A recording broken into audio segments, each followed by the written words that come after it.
Hi everybody, my name is ELAINE LIM. I am from Singapore, we're Southern Asia. I'm Chinese. I am a beatboxer. I am an arts educator. I'm a content creator. And I am a survivor. This is my account of what happened on the 12th and 13th of November in 2019 in Melbourne, Australia, roughly 6 days after my 27th birthday. Before I start, I'd like you to understand that the reason for me getting this video out is because of the following reasons. 1, I want the truth to be known, and I want whatever that was done to me to be known. By who and what was done. I also want to tell the other survivors out there who may be watching this video that it's okay to hold your pup accountable.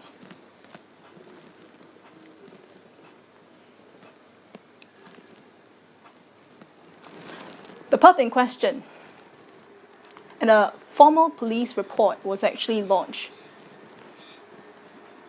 right after the incident.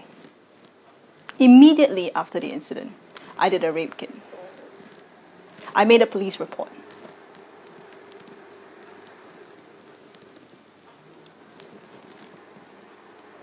If it happened in Singapore, I'm sure he wouldn't have been able to walk away after he initially got called into the police station.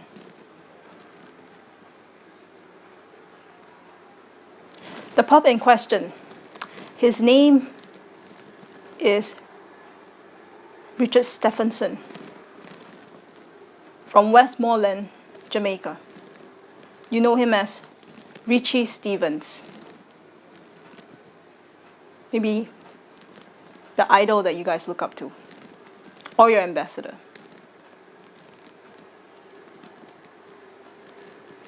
It's a shame that one of your ambassadors that was supposed to spread Jamaican culture during the tour that I was on has committed such a heinous act and have shown no regrets. I'm saying this story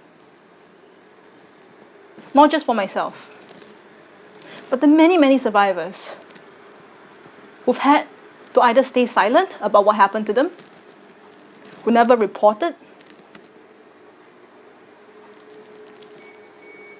or who still lives with their pup, or walk around. This is a man that preaches religion. Seems like a decent man. A man that both me and the artist on tour that I was on tour with trusted.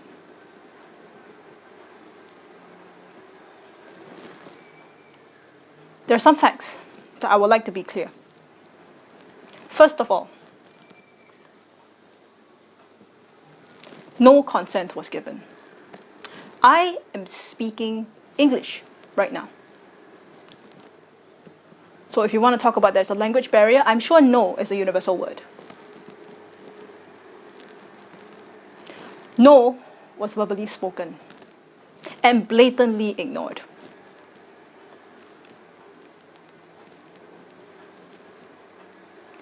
I did not go into a hotel with him, for those people who have heard several versions of the story.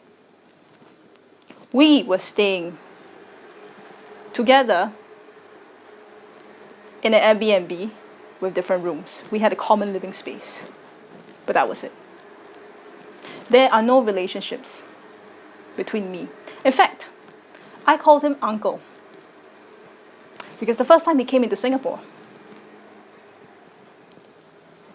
he tried to stick his tongue down my throat. And I came from a very sheltered place. In Singapore, we don't have a lot of crime of the extent that other people or other countries might face. So I lived a very sheltered life. Initially, when he did that to me, all I did was I just closed my mouth, didn't allow it, but at the same time, as Asians, we are taught to respect our guests. The only thing I asked my friend at that point in time was, is this a Jamaican culture? Is this a Jamaican way of greeting? And that's when she said, no. This is the behavior that he is doing when he's flying the flag of Jamaica up high.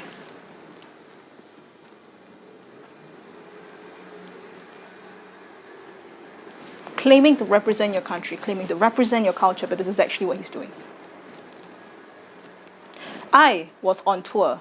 It's called the Jamaican Flavor Tour, with my friend, who I was doing a behind the scenes for, and managing several aspects of the tour.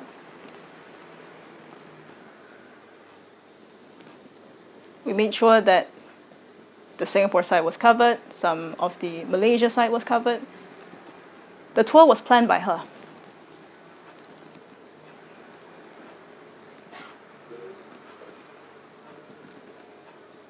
So, whatever rumor there was that said that we were Chinese girls who only wanted money, look me in the eye now and tell me that I'm lying. Tell me that we needed money. In fact, ask any survivor, do you think the money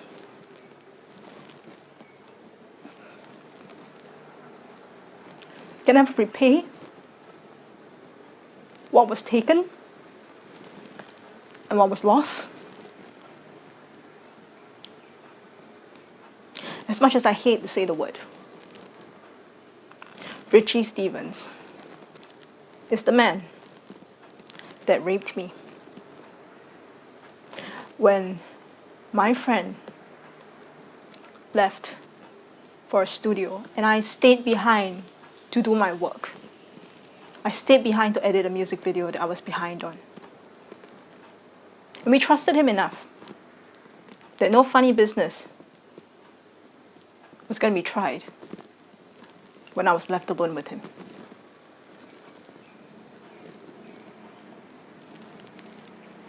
This is not the truth.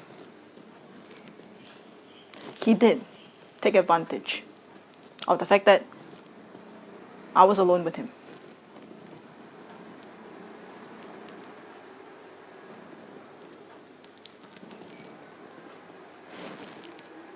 During which he was having phone calls. And he was talking about his mother. How she had a surgery. And he was worried for her. He got so visibly upset. He asked for a hug. I was like, okay, hug, fine. I agreed to a hug. But what I didn't agree after that was how he ignored my pleas to stop when he went further. When he tried to lie on my tummy. When he tried to hold me down. When every single time I said, no, I'm not comfortable, stop. He said, just relax.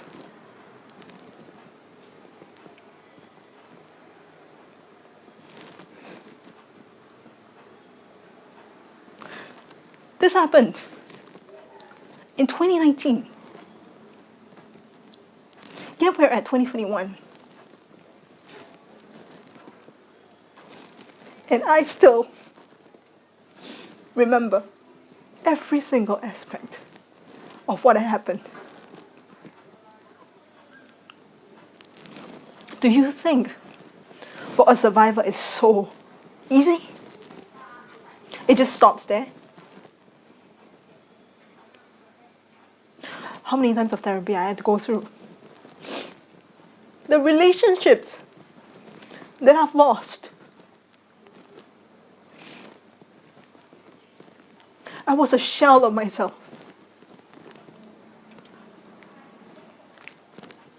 When I went to the counselor in Melbourne, her voice sounded so far away. I was disassociated.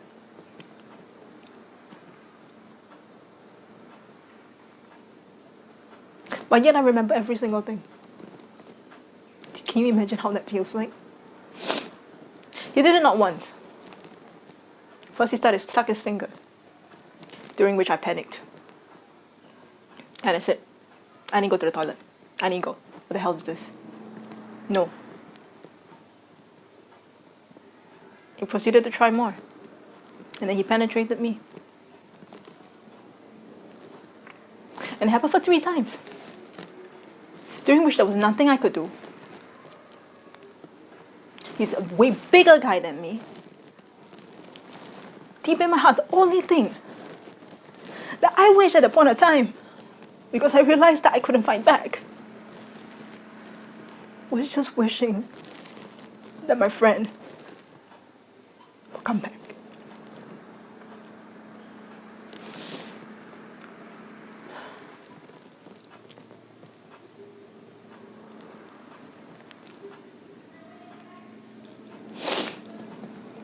After I reported to the police, we left the apartment. I thought that this nightmare was just stopped there. It didn't, because the next thing he went to the media of Jamaica and said that the allegations were not true. But let me remind you this. If you go onto my Facebook, the only thing that I said was that I was sexually assaulted. I didn't name him.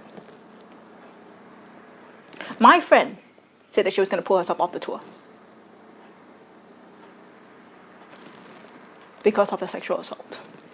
She also didn't name him.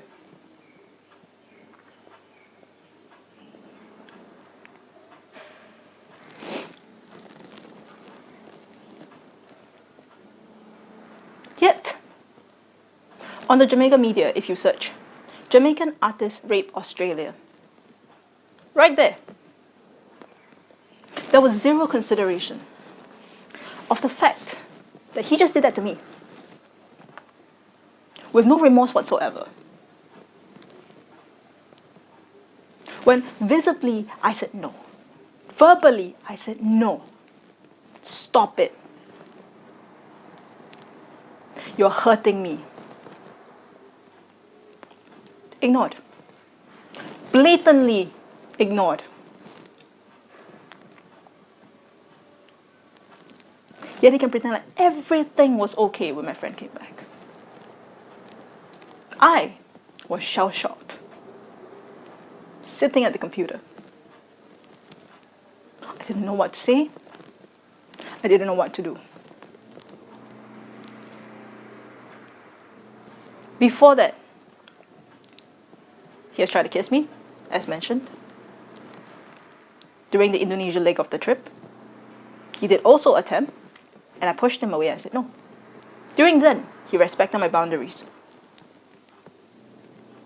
But this one, zero respect for boundaries. Blatant ignoring. Oh no. No is a freaking universal word. 2 letters. No. I think that's pretty clear.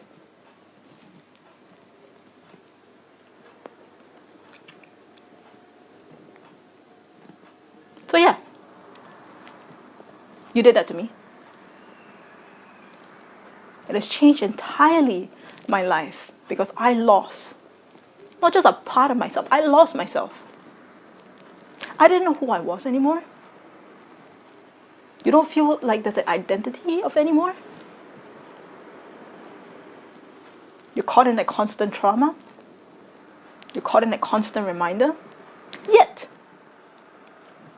here you are, saving your skin on the media, saying that the allegations are not true. What allegations? We didn't call you. You called yourself out.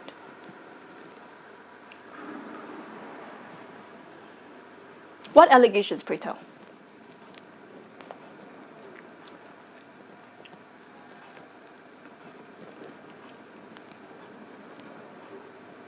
If you have heart, then you should be upfront, admit your mistake, and tell people what you've done. Not hide behind like a coward. Not run to the media immediately and spread false news. Journalists, isn't it your duty to actually fact check before you report? All the things I've spoken here are facts. They were in the police report. They were publicly shared. If you want to look for it, it's there.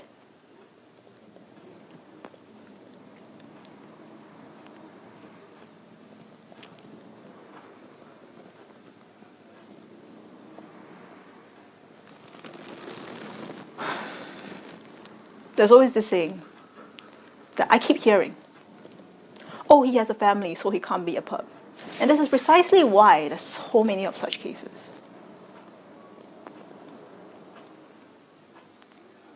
Isn't it scary? The thought that the person next to you might be a perp, a hidden perp, and you don't know it?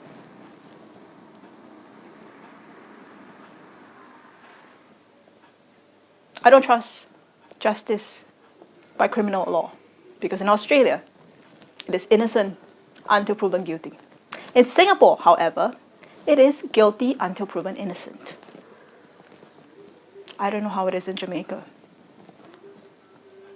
But I want to get this story out there. Get my story out there. How it has affected me.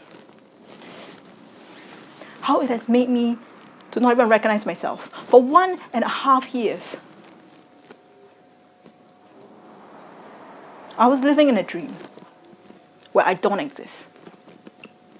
Where everything was reactionary. Where I couldn't eat. I couldn't sleep. I didn't want to shower. People couldn't touch me. I had to watch cartoons. I could only watch cartoons because the rest of things was so triggering.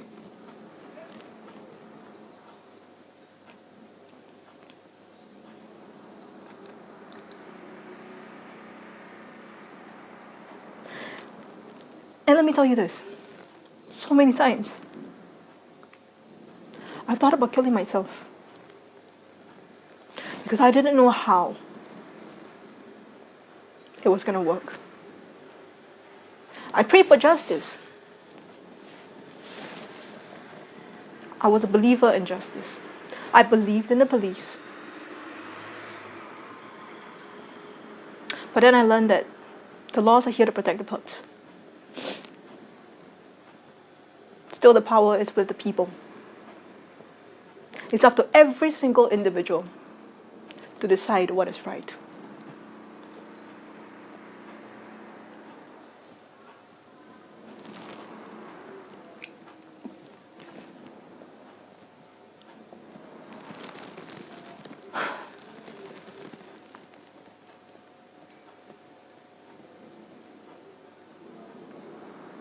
I don't know whether there are any other people who might be victims. Under his hand, I don't expect you to come forward and say anything. This is my choice. And the only thing I'm doing is honoring my own choices.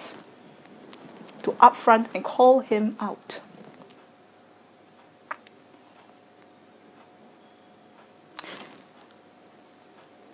If you want to hear snippets of what exactly happened, you can find it in verse 2 of Not All That Glitters Is Gold.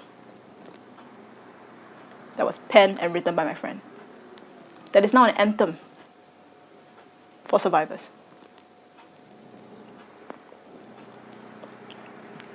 Let's not talk about Me Too. Let's just talk about this very horrible concept of how many people are perps in disguise. Of how many cases I've heard. of how many red tape survivors have to jump through to seek justice and redress for their own case. Yet people are so quick to dismiss. Either say this person dressed slutty, or this person is a certain way, or promiscuous. Sorry. Well, I'm none of that. I'm a straight individual with a 14 years stable relationship with my partner who has supported me throughout this whole thing. That this person, Richie Stevens, has blatantly ignored. This effect of what he has done does not just stop at me. You've created a wave of impact. You've hurt me, but then you've hurt my mother, who blames herself for letting me even go to Australia. You've hurt my partner,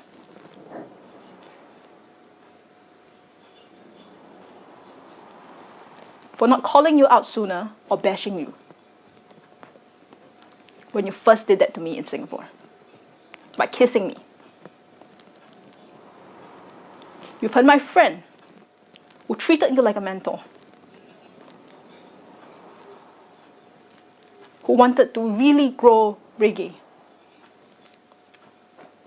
the scene in Asia, to represent Jamaica proper because she loves Jamaica. The many, many things that you've put on the line, that you've affected the lives of so many of my loved ones. This is also one of the reasons why I'm coming out to say this right now. A simple assault does not only affect the survivor. It never does.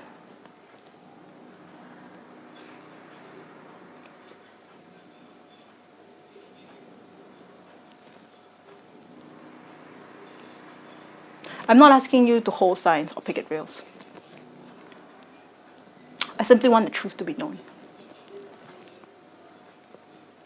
I simply want my side of the story to be heard.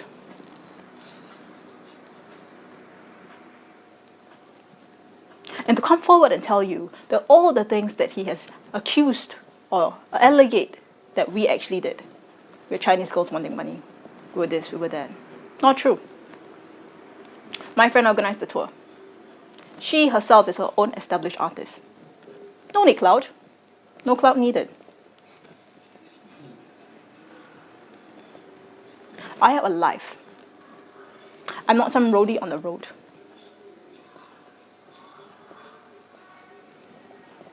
Not only was I documenting, I was also helping with the administrative stuff. I was very much a part of my friend's team. We trusted you. I drew my boundary with you by calling you uncle. Because clearly, uncle means, yes, I acknowledge you're there, but you cannot touch me. I do not love you.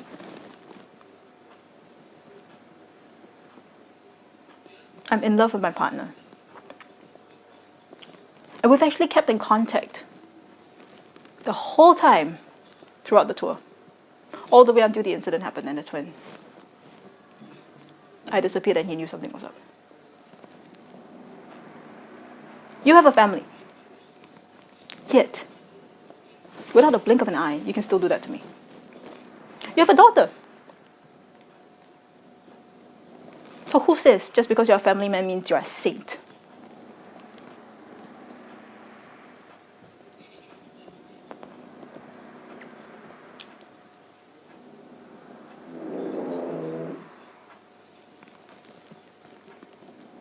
These are just the things that I want people to think about.